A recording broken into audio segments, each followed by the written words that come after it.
Good morning, everyone. My name is Bo, and I will be your conference operator today. At this time, I would like to welcome everyone to the Harmony Biosciences second quarter financial results conference call. All participant lines have been placed on mute to prevent any background noise.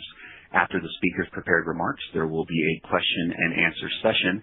If you would like to ask a question at that time, please press star 1 on your telephone. Please be advised that today's conference is being recorded. And lastly, if you should require operator assistance today, please press star 0.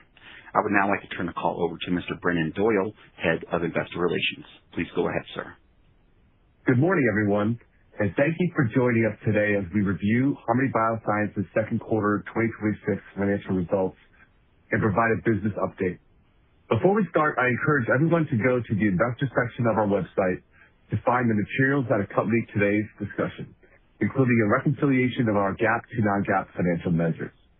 At this stage of our life cycle, we believe non-GAAP financial results better represent the underlying business performance.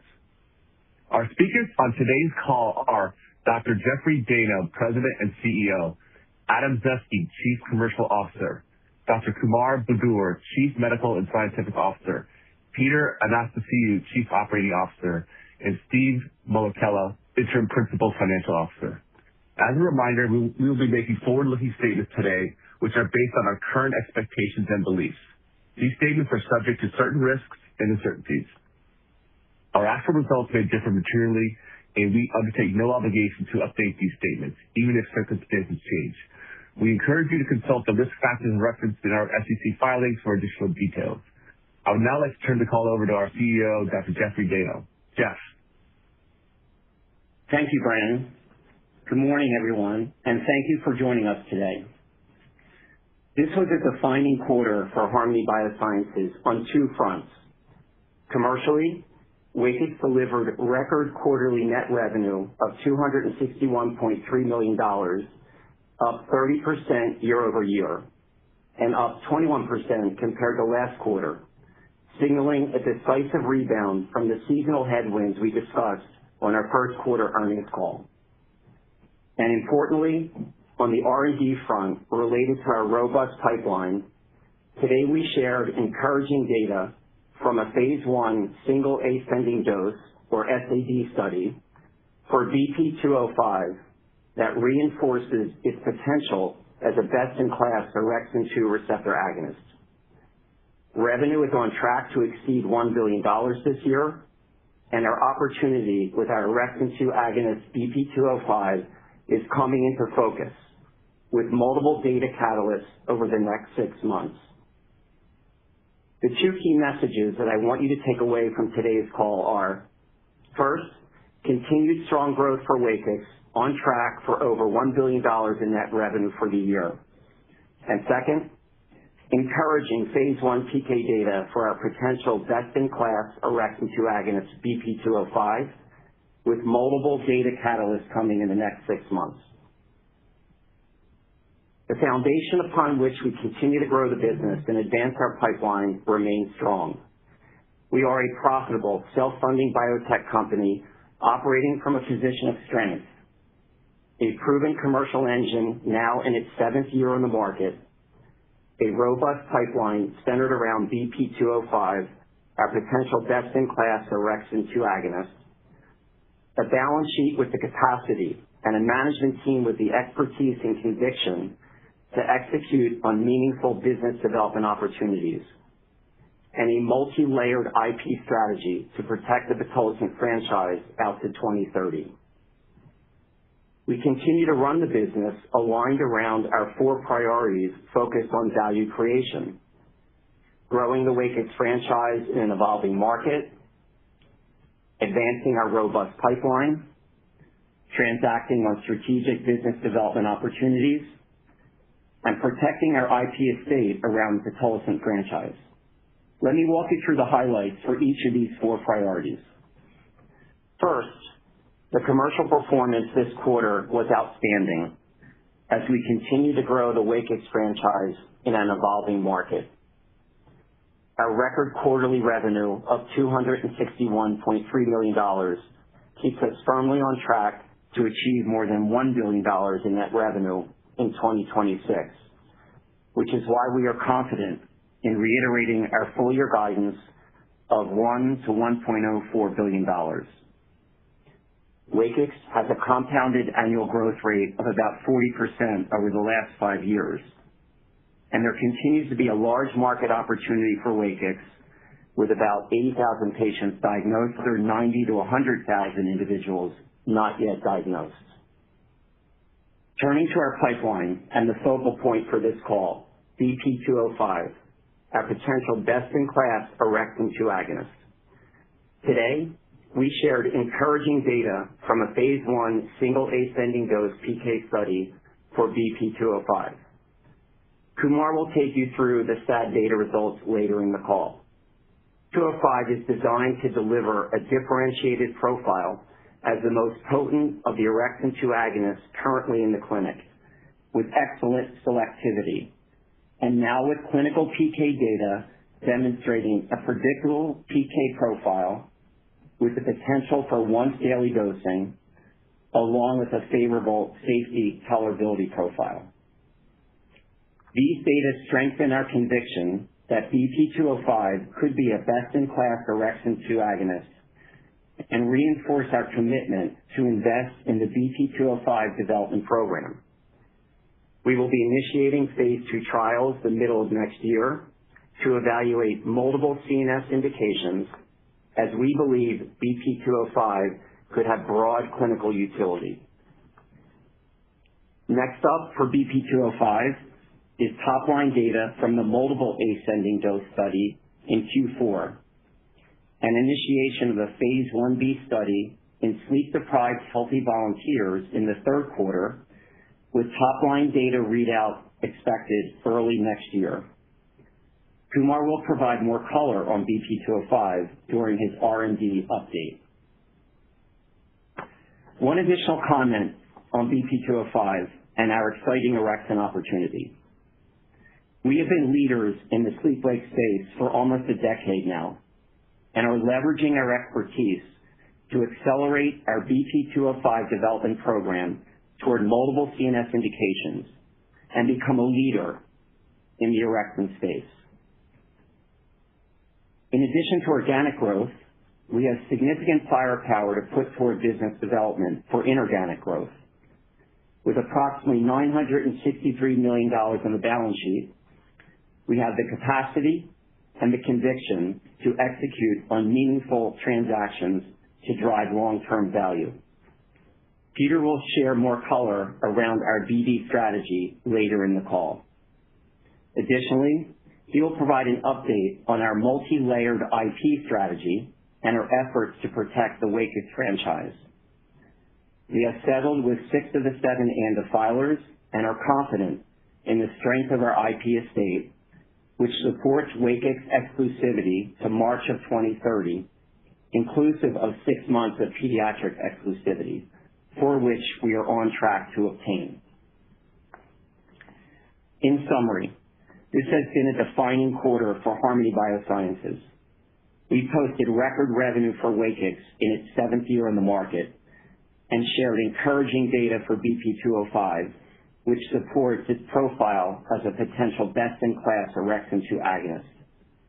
With multiple data catalysts coming for BP205 over the next 6 months and our focus on business development, Harmony is poised to deliver meaningful long-term value creation as we drive toward delivering innovative treatments for patients living with CNS diseases and unmet medical needs. With that, I will now turn the call over to Adam Zaeske, our Chief Commercial Officer, for a closer look at our Q2 commercial performance. Adam? Thank you, Jeff, and good morning, everyone. The second quarter continued our strong growth and momentum trend. WAKIX delivered $261.3 million in net sales, up 30% year over year, and up 21% over the first quarter. Now in its 7th year on the market and firmly on pace for our full year guidance of $1 to $1.04 billion in net revenue. Last quarter, we saw a bit more pronounced seasonal market access headwinds that impact the industry every year. The elevated plan changes, plan switching, and premium increases, which can delay patient starts especially in January. But the underlying fundamentals remained steady and consistent. This quarter, the demand-driven trajectory and patient additions continued. WAKIX achieved estimated average patients of 8,950, or an increase of approximately 450 patients from 1Q. This represents the highest 2Q increase in the history of the brand, the second highest increase all time, and with 4 of the last 5 quarters achieving 400 plus patient additions, our growth and performance has never been stronger. What's driving this continued performance is clear. WAKIX owns a highly differentiated position as the only non-scheduled treatment option for narcolepsy patients. With now 7+ years of clinical experience, healthcare providers are highly aware of WAKIX and believe in its unique combination of efficacy, safety, and tolerability, with low drug-drug interactions, as well as its broad payer coverage with more than 80% of lives covered. This makes WAKIX a familiar go-to option for any patient with narcolepsy, and in any combination with other therapies in a highly polypharmacy market. And this will continue to remain true as the market continues to evolve. Q2 was the first quarter after our field team expansions, which has expanded our presence by roughly 20% across field sales, remote sales, and field reimbursement. This represents the largest expansion and increase in investment in the history of the brand. All of those positions have been hired, trained, and fully deployed. We also launched a new online portal, easing the process to prescribe WAKIX for healthcare providers and office staff. And we implemented changes to our reimbursement support process, which is already showing results, with patients able to secure WAKIX faster and with higher success. As a result, we see significant continued growth potential in a total narcolepsy population of approximately 170,000, a diagnosis rate still under 50%, and brand penetration of about 20%. Looking ahead, we're excited about our 2 lifecycle programs to extend and expand the franchise. Pitolisant GR builds on the WAKIX safety and tolerability profile and enables patients to start at a therapeutic dose. Pitolisant HD offers a new, optimized formulation with up to 2 times the highest labeled dose of WAKIX, all of the benefits of the GR formulation, and potential for differentiated labeling regarding fatigue in narcolepsy and sleep inertia in IH. Finally, our orexin program gives us the opportunity to deliver on the promise of efficacy with a favorable tolerability profile, once daily dosing, and potential use in a broad range of CNS indications. To summarize, we continue to operate from a position of strength. We are on track to achieve more than $1 billion in net sales this year, with a pipeline built to extend our leadership in sleep-wake for at least the next decade. I'll now turn the call over to our Chief Medical and Scientific Officer, Dr. Kumar Budur. Kumar?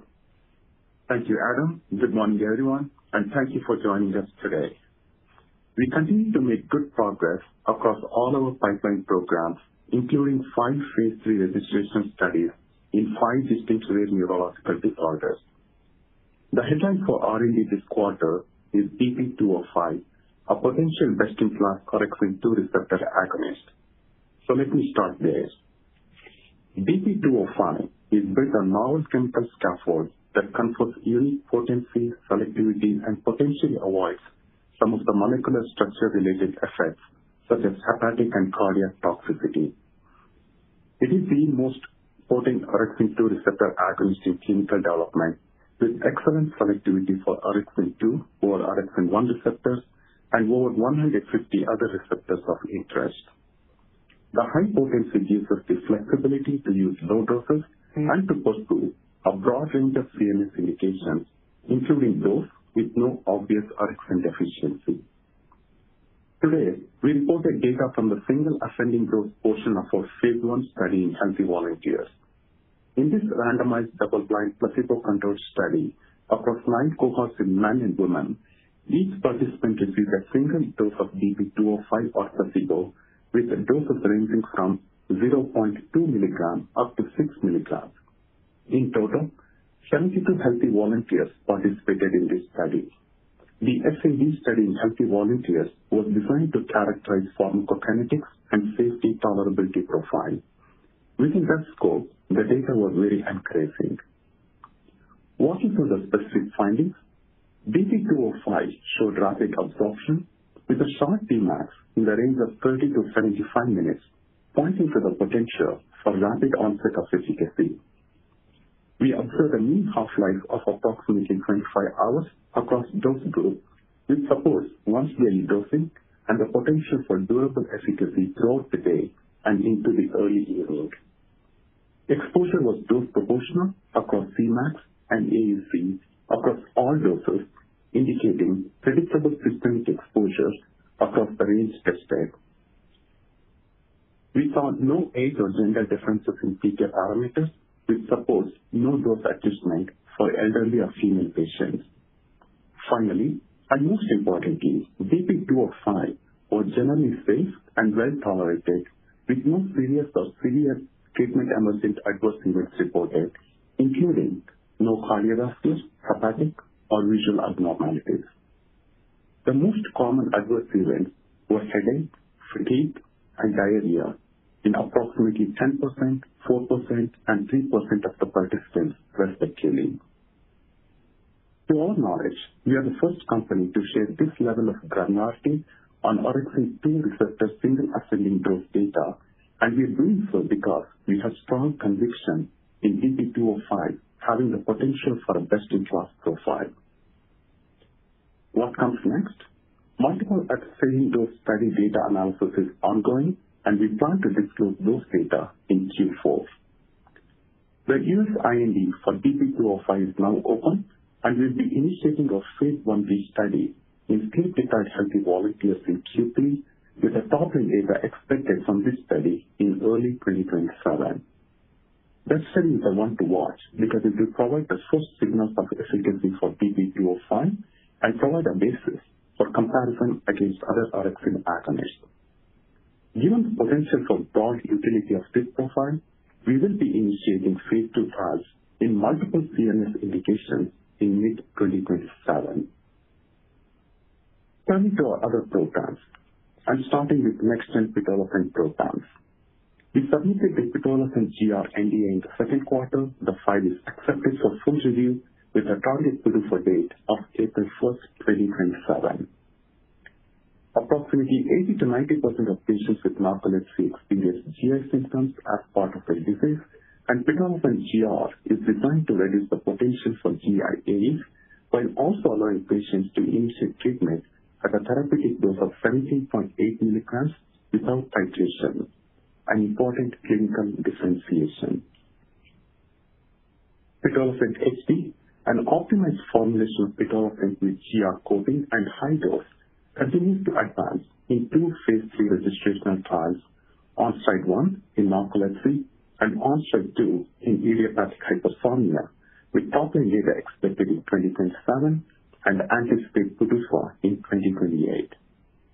These programs are pursuing differentiated labels, fatigue in narcolepsy, and sleep inertia in IH, symptoms for which there are no currently approved treatments. Utility patents are filed for both pitolisant GR and pitolisant HD, with the potential to extend the pitolisant franchise into the 2040s. Moving on, the phase 3 registrational study in Prader-Willi syndrome, the TEMPO study, is actively recruiting patients, and we now expect top-line data in mid-2027. The delay in top-line data is mainly due to limited prevalence of people living with PWS and also experiencing the level of sleepiness that meets the criteria to enroll in this study. This study is designed with the input from the FDA not only to meet the registrational requirements, but also fulfill the second and last requirement for pediatric exclusivity, which gives us 6 months of additional regulatory exclusivity for WAKIX on the back end of the longest patent. We remain on track to obtain pediatric exclusivity for WAKIX.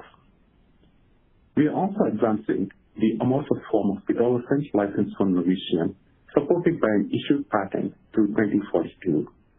The current efforts are directed towards formulation optimization and ongoing phase 1 PK study. Finally, our epilepsy franchise, EPX-100, or clemizole hydrochloride, continues to advance in 2 global phase 3 registrational trials, the ORCHEST study in Dravet syndrome and the Lighthouse study in Lennox-Gastaut syndrome, with top-line data expected in mid-2027 and anticipated PDUFA in 2028. In summary, we are encouraged by the data we shared today for our orexin-2 agonist BP205, supporting its potential best-in-class profile, and excited about the multiple data catalysts coming within the next 6 months for BP205. We also continue to make progress on the 5 phase 3 registrational clinical trials that we are conducting across our other pipeline programs, which will contribute to additional data catalysts in 2027 and target PDUFA dates in 2028. On behalf of Harmony, I want to thank the patients and the families for participating in our clinical trials, along with the investigators and site personnel for their dedication in advancing our clinical trials. I'll now turn the call over to our Chief Operating Officer, Peter Anastasiou. Peter? Thank you, Kumar. I want to provide a brief update on the final 2 objectives in our value creation strategy, transacting on business development and protecting the pitolisant franchise. In business development, we are primarily focused on assets with revenue potential in the 2028 to 2032 timeframe. We are prioritizing products in phase 3, in registration, or on the market. We plan to leverage our core competencies and are directing our search and evaluation efforts in sleep-wake, epilepsy, rare orphan CNS, and broader CNS indications. We are considering a variety of deal types, including M&A and licensing. With approximately $963 million on the balance sheet, we have both the capacity and the conviction to transact. You should not expect that we will allocate all of that capital on one transaction. Instead, we will likely engage in multiple transactions, and together they can be transformative for Harmony. With regard to protecting pitolisant, our IP estate is multi-layered across formulations, methods of use, and next-generation applications, and it supports WAKIX exclusivity into March 2030, inclusive of 6 months of pediatric exclusivity. There's the potential for Harmony to extend the pitolisant franchise through other formulations into the 2040s via additional patents and applications. With respect to ongoing litigation, we have settled with 6 of the 7 ANDA filers, and we have 2 active legal proceedings with the lone remaining ANDA filer. The first is the ANDA litigation with AET, where we are defending our polymorph 197 patent and the method of use 947 patent. The bench trial has concluded, and the post-trial briefs are public. Harmony requested, and the judge has called for, closing arguments from both sides on October 22nd this year.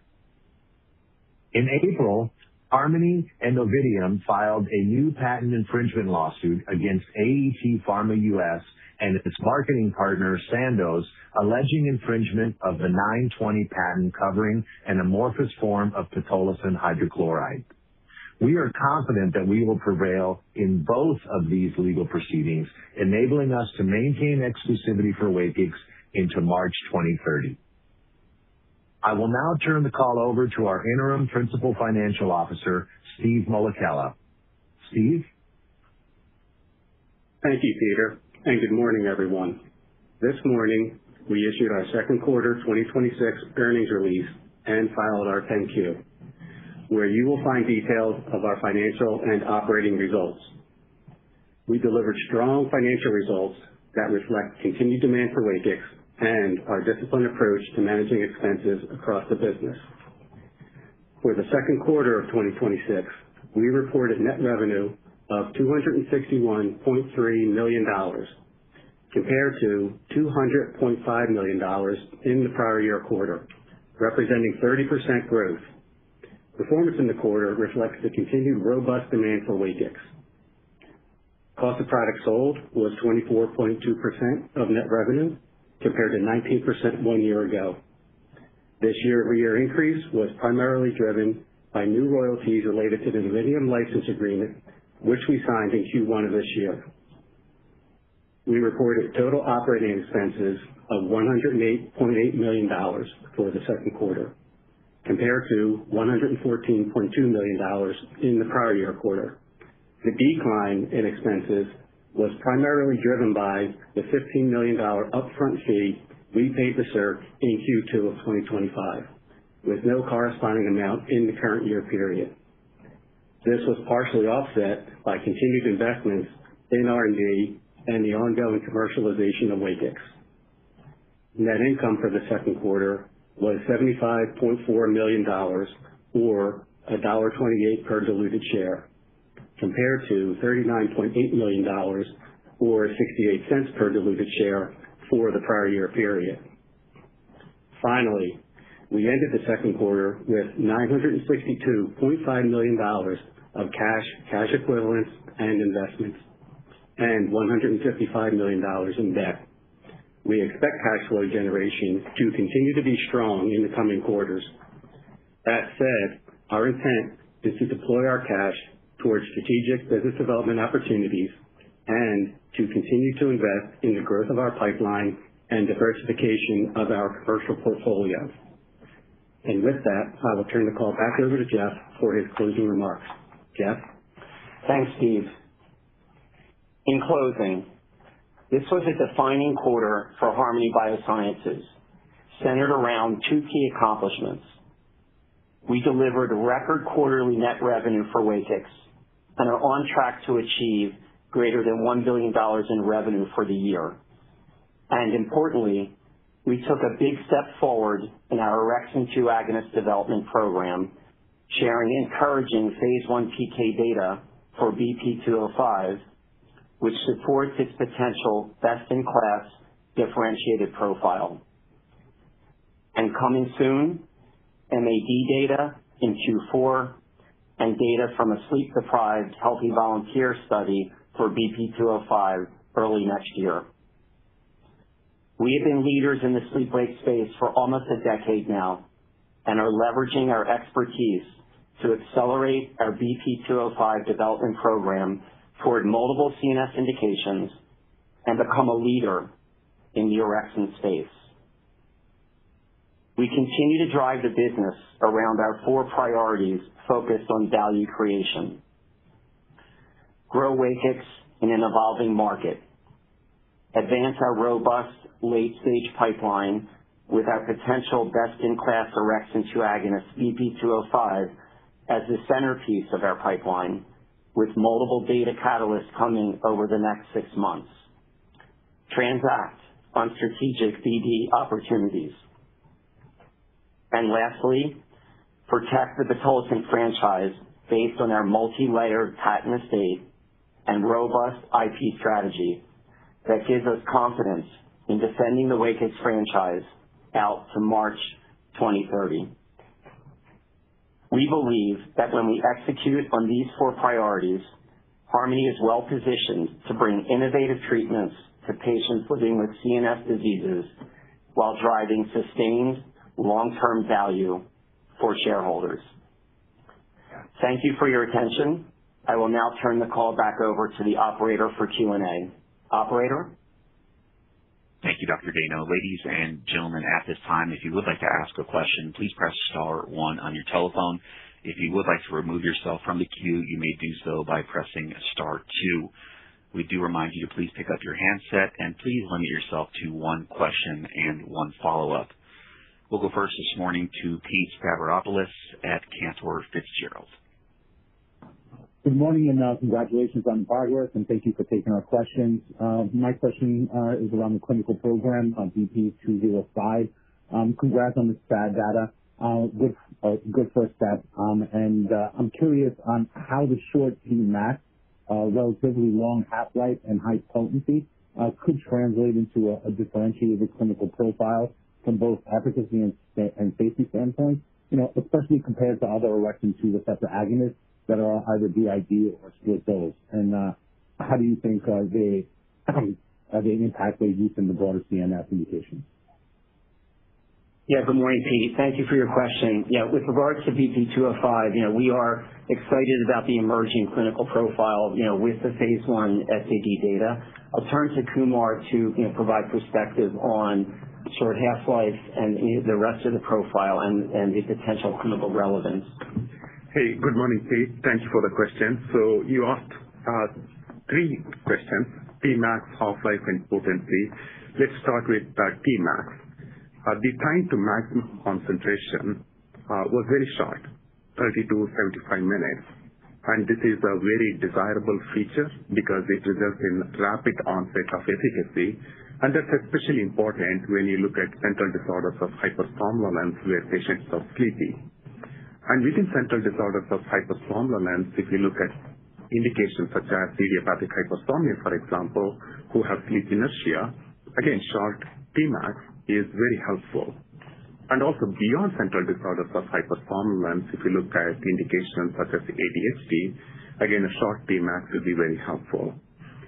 In terms of half-life, first and foremost, the longer half-life will facilitate QD dosing, which is always preferable from a patient perspective. And in terms of efficacy, it does help sustain wakefulness in the later part of the day and in early part of the evening.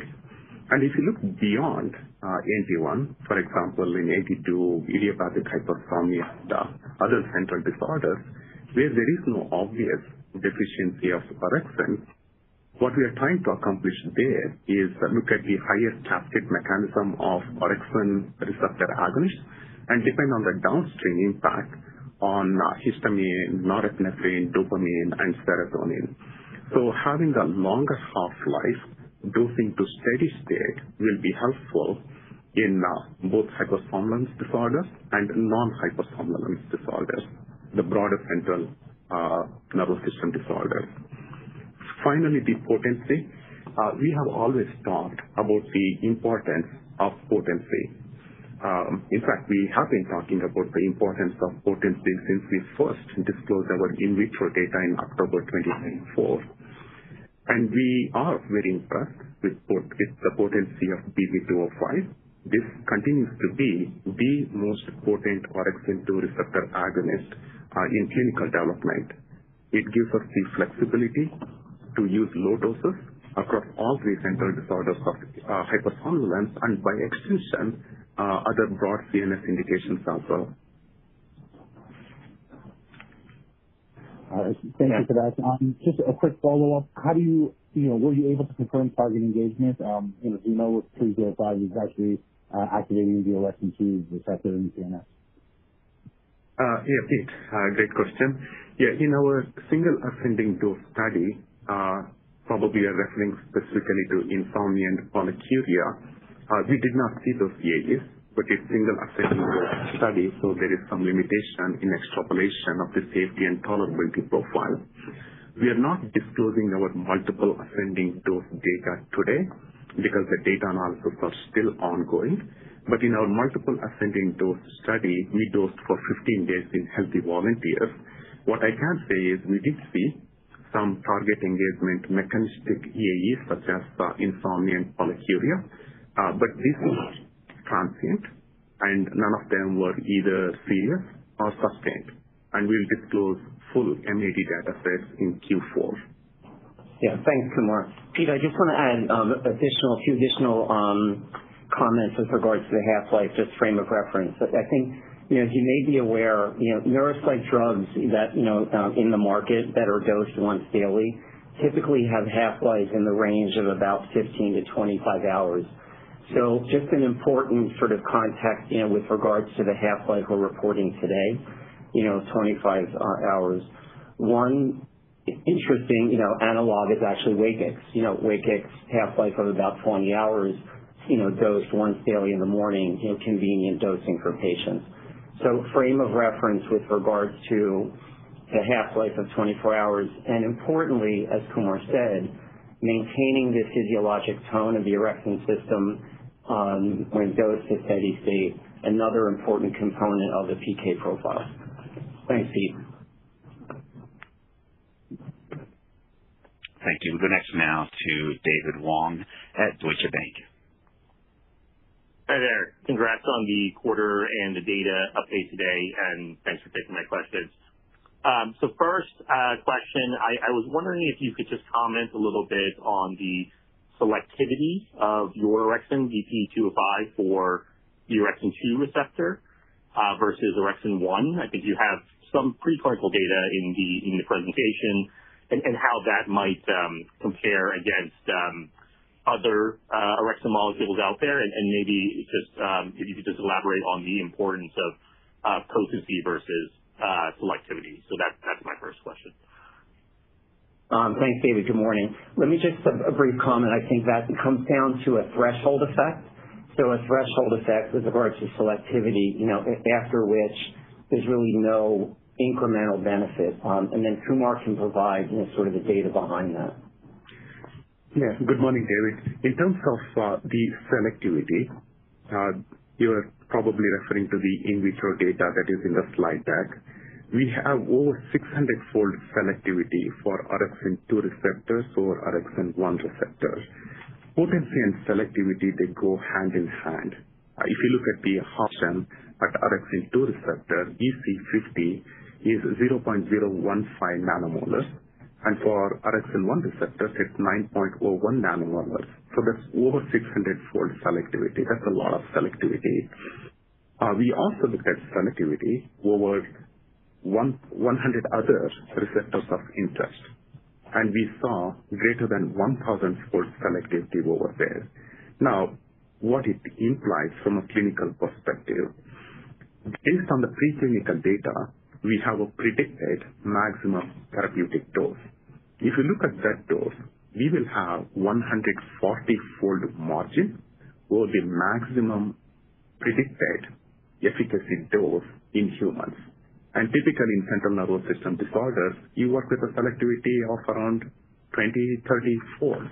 And having 140-fold margin over orexin 1 receptor is pretty good, a lot more selectivity than we will ever need.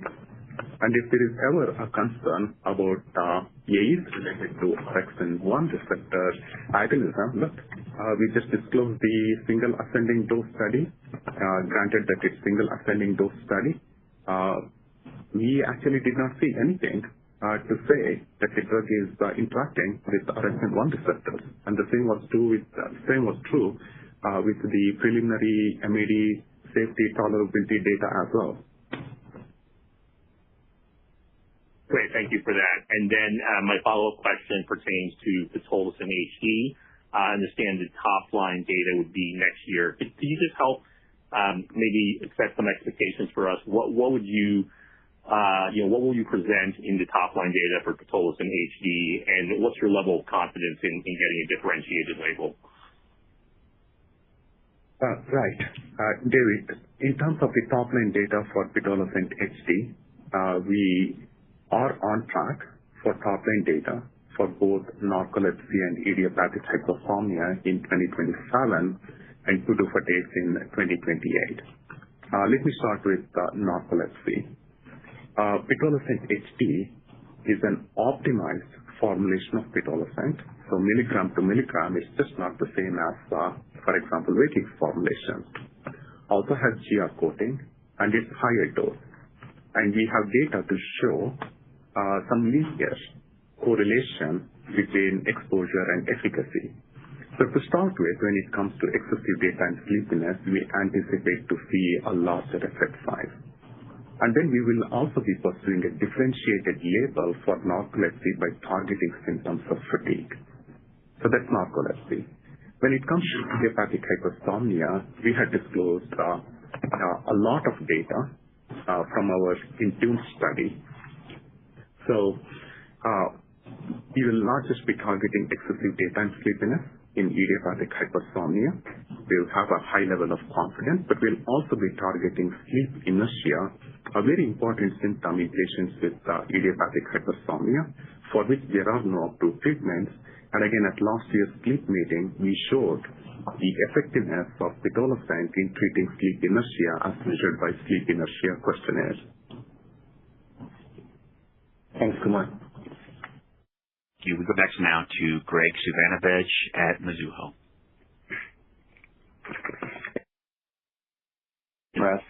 Thanks for taking my questions. I wanted to get back to the orexin candidate, and in particular, can you talk more about the novel scaffold you're using for BP205, and in particular, how different and what is that specific difference versus scaffolds used by other orexin candidates that directly translate, or at least you believe directly translate, to a potential differentiated profile on both efficacy and safety tolerability? And then I have a follow-up. Thanks. Yeah. Good morning, Greg. Thank you for your question, and I'll turn it over to Kumar, but I think that's where the differentiated profile for BP205 begins, with that differentiated, scaffold and chemical structure. Kumar can provide, some more detail around that. Yeah. Good morning, Greg.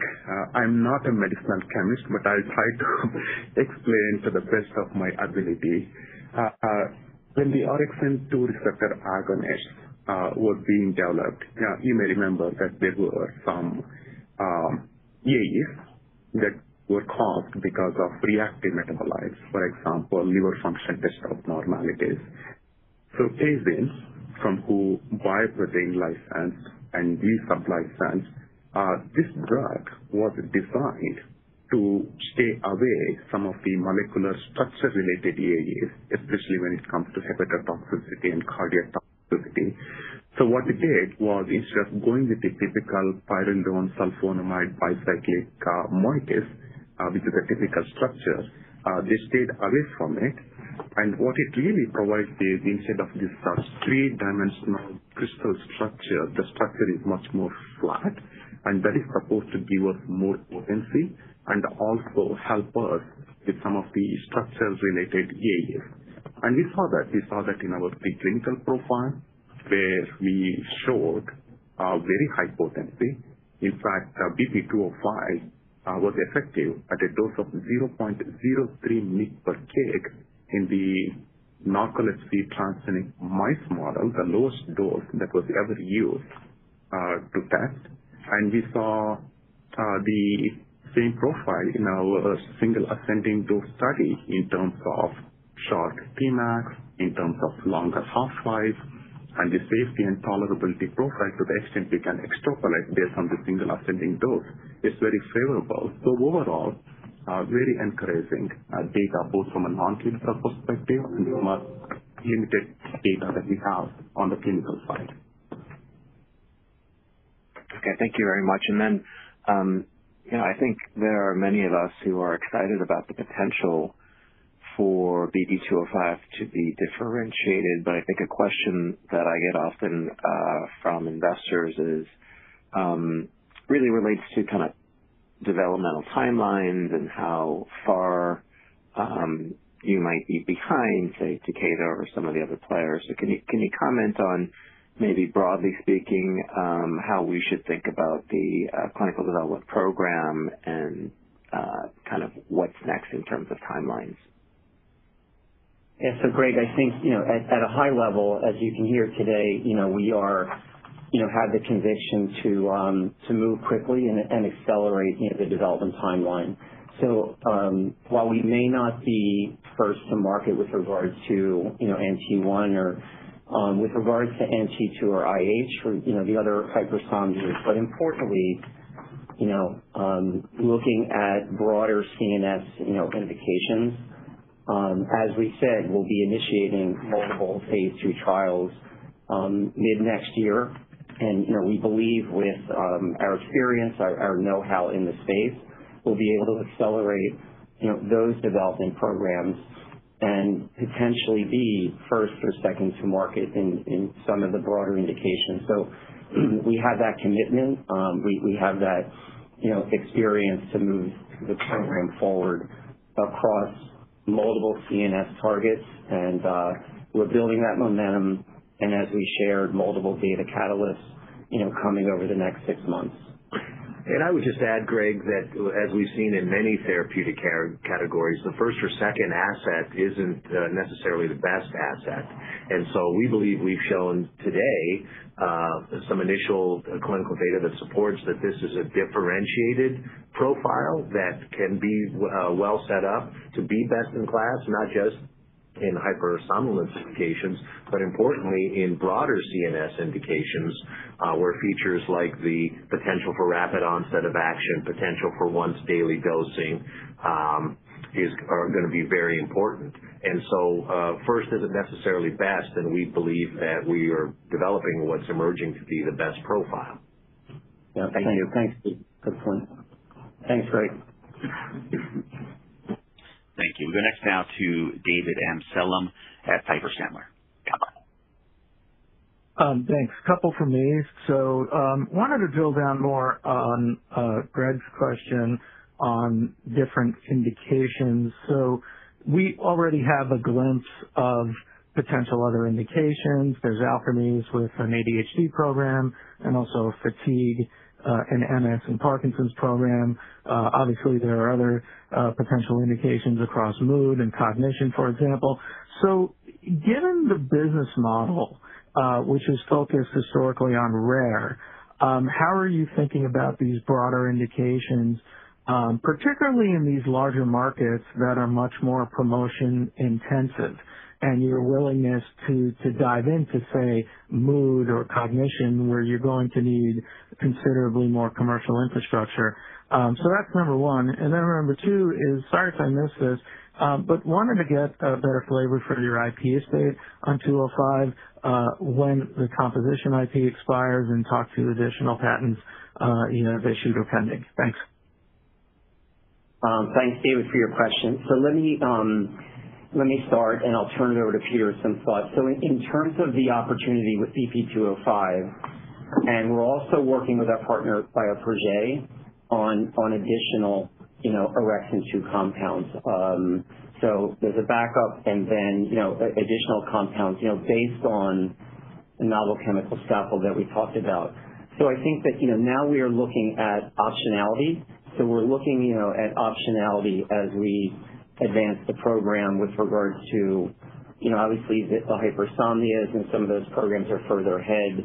But the broader CNS indications that you alluded to, and there is a lot of activity in the space around some of the targets you mentioned, ADHD, MS fatigue, et cetera.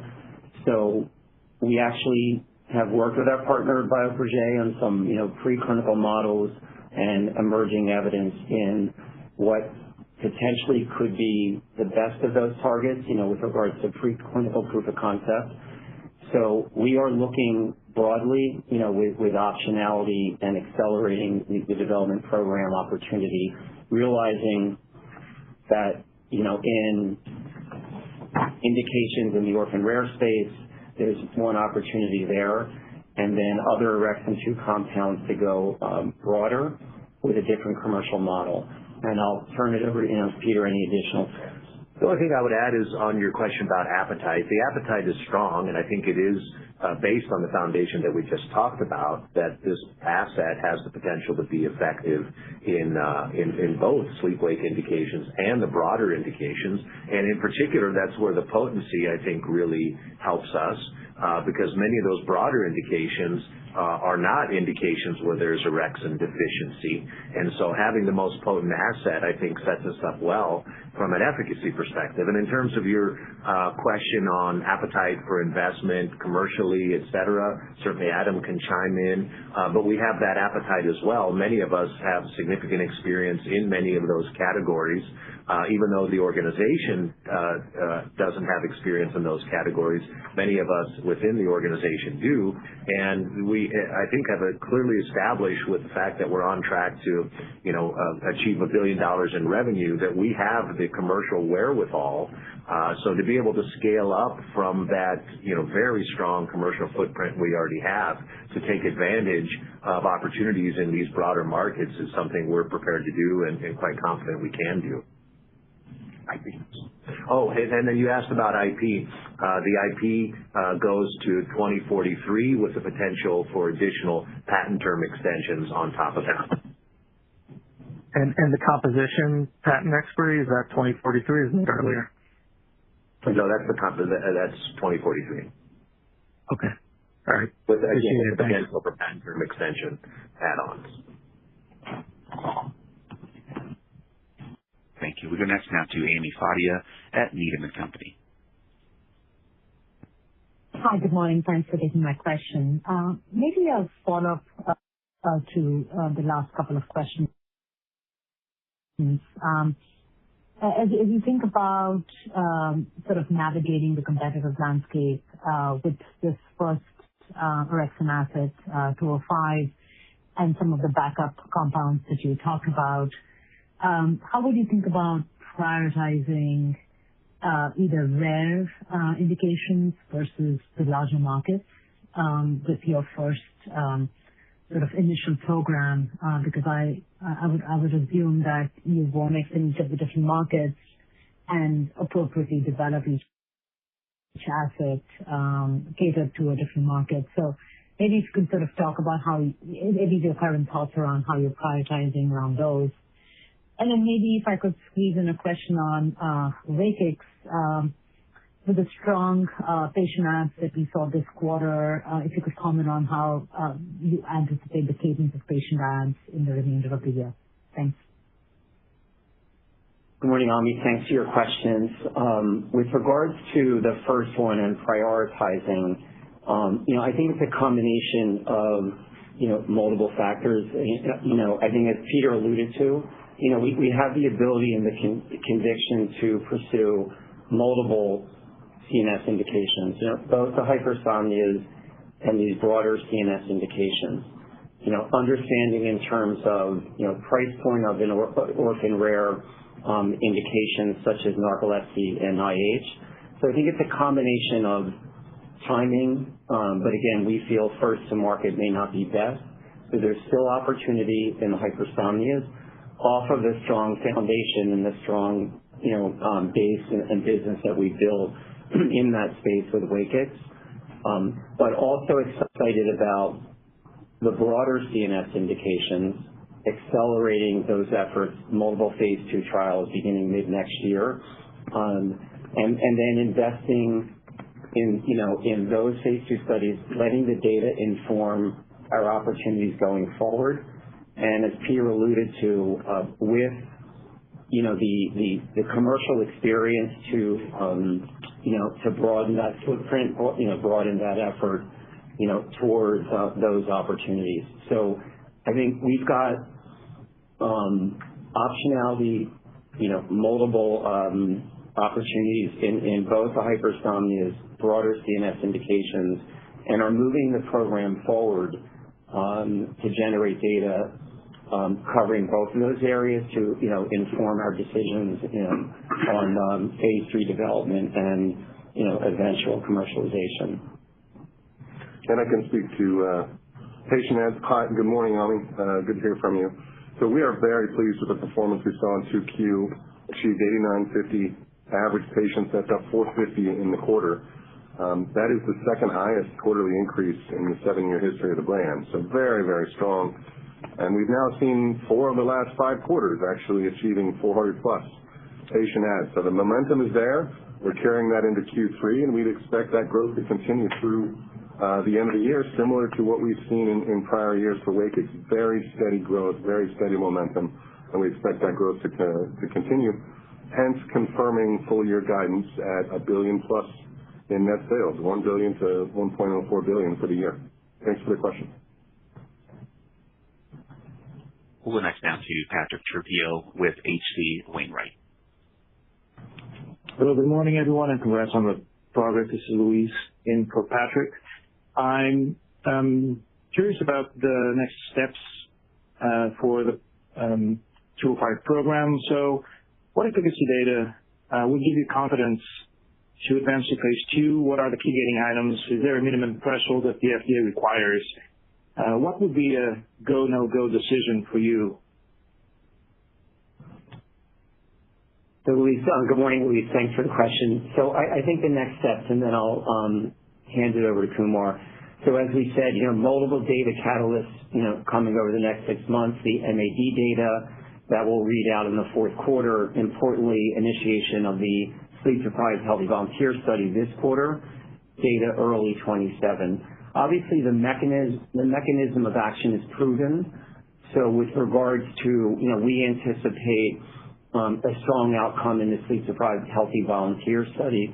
The opportunity is also demonstrating at lower clinical doses,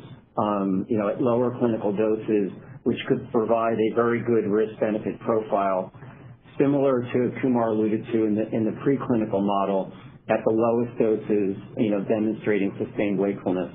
So that is the opportunity with regard to the sleep-deprived healthy volunteer data.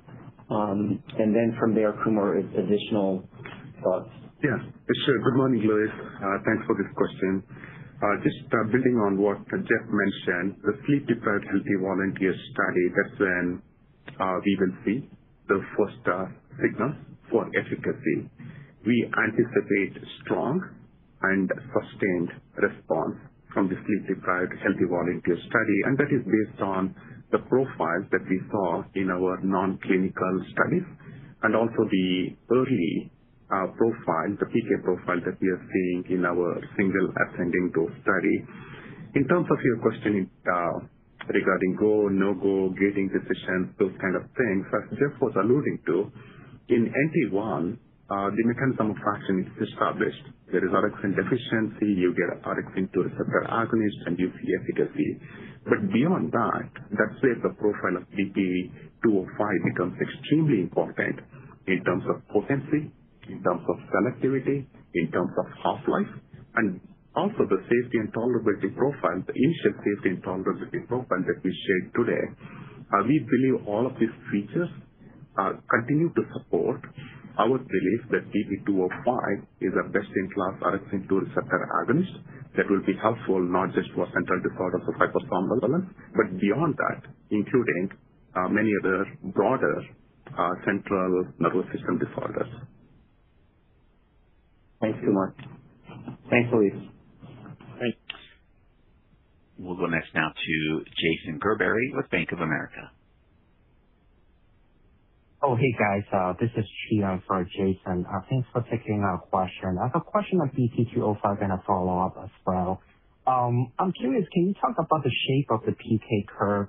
Should investor interpret the rapid Pmax as a high Cmax as well, or peak concentration, or does the PK curve have a flat peak to trough profile? And then I have a follow-up after this. Yeah. Thank you. Thank you for the question. We haven't disclosed all the data because typically we disclose the full data set at a scientific meeting. But to your point in terms of Tmax and Cmax, is Tmax, that's when we saw the maximum concentration of BP205, and the Tmax varied in the range of 30 to 75 minutes. Okay. And my follow-up question is on the extended half-life relative to other clinical programs or other orexin clinical programs. And I think those programs seem to have roughly around 10 hours of half-life or less. So I'm curious, do you think you thread the needle between having a long enough half-life for a once-daily dosing and also having exposure level low enough at nighttime? Can you talk about dosing strategies to mitigate insomnia and early insights from the phase 1 MAD portion, given you have talked about insomnia and polyuria as signal target engagement early on the call? Thank you. Yeah, good question. In terms of half-life, look, we don't know the half-life or the exact half-life of the other programs because no one has shared the data in a comprehensive way like what we are doing in our SAD study. So I can only comment on BP205. The terminal half-life that we saw in the single ascending dose study was approximately 25 hours. If you look at the drugs that are administered once a day, for example, the half-life ranges anywhere between 14 to 20 plus hours. Jeff mentioned earlier the half-life of pitolisant is 20 hours, and it's dosed once a day. So based on what we know about the PK profiles of the drugs that are dosed once a day, we are confident that this profile fits QD dosing, which is preferable from a patient perspective. And it will also help to sustain wakefulness in the afternoon and in the early part of the evening. To your question about the long half-life and potential for AEs, I mentioned earlier in our single ascending dose study, we did not see insomnia or polyuria that are some of the mechanistic target engagement related AEs. But in our MAD study, where we did dose for 15 days in healthy volunteers, we did see some insomnia and polyuria, but neither of them were neither severe nor sustained. So the emerging profile that we are seeing is very much supportive of QD dosing, helping the patients through the day and without necessarily carrying that effect into night, resulting in undesirable AEs. Okay, great. Thanks for taking our questions. Thank you. Thank you. We'll go next now to Danielle Brill with Truist. Hi, guys. Good morning. Thanks for the question. Maybe a bit of a follow-up to the prior one. So you confirmed insomnia and polyuria in your MAD study, and understanding you're not giving numbers today, but just wondering if you could maybe provide some directional color ahead of the data. Specifically wondering if investors should expect incidence rates to track similarly to peers in the 50 to 60% range, whether we should expect a dose response, and understanding there were transient events, did these resolve despite continued dosing, or did they fade over time as tolerance improved, and what should we expect in terms of discontinuation? Thank you. Hey, good morning, Danielle. Thanks for the question. All great questions, but at this point in time, those data are still being analyzed, and we plan to provide a comprehensive MAD data in the fourth quarter of this year.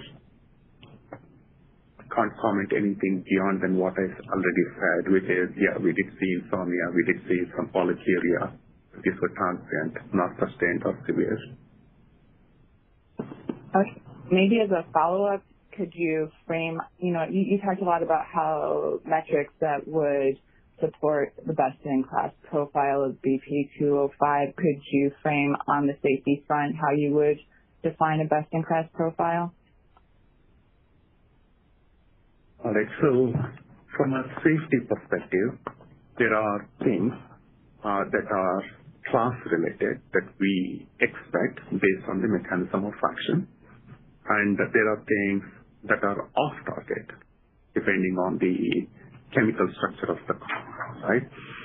From a class-related AEs, I already mentioned what I can mention on this call, which is from a single ascending dose study perspective, we did not see cardiovascular, hepatic, or visual disturbances. Specifically mentioning this because based on the development program, from other sponsors, we have seen in the past some hepatotoxicity and some visual disturbances. In terms of off-target effects, we already talked about the selectivity, 600-fold selectivity over orexin 1 receptor agonist. And we already talked about the potency and the efficacy. Ultimately, what it comes down to is the product profile. The product profile based on efficacy, safety and tolerability, and ease of use. Based on the data that we have as of today, the non-clinical and early clinical, high potency, longer half-life, short Tmax, seeing some on-target target engagement AEs, transient, not sustained, not severe, no off-target effects, and once-a-day dosing. We are actually very, very confident with the emerging product profile for BP205. Thanks, Kumar. Yeah, so I think, Danielle, just to add, overall benefit risk, based on efficacy, safety, tolerability, as Kumar said, And also the opportunity with BP205 are lower clinical doses given its potency, both in NT1 and other disorders that don't have orexin deficiency. So that opportunity in terms of threading the needle, if you will, of a favorable benefit risk profile is what we are sort of working towards, and what BP205 is designed to deliver. So more data to come, but excited about the emerging profile and our opportunity in the broader orexin space. Thank you. Ladies and gentlemen, that's all the time we have for questions this morning. Dr. Dano, I'd like to turn things back to you, sir, for any closing comments. Thanks, operator. My thanks to all of you for being on the call today, for your interest in Harmony Biosciences and our opportunities ahead. Again, strong commercial performance this quarter, and excited about our opportunity BP205 and in the orexin space. Thank you, and have a great day. Thank you, Dr. Dano. This does conclude today's Harmony Biosciences second quarter 2026 financial results conference call. You may now disconnect your line, and have a wonderful day, everyone.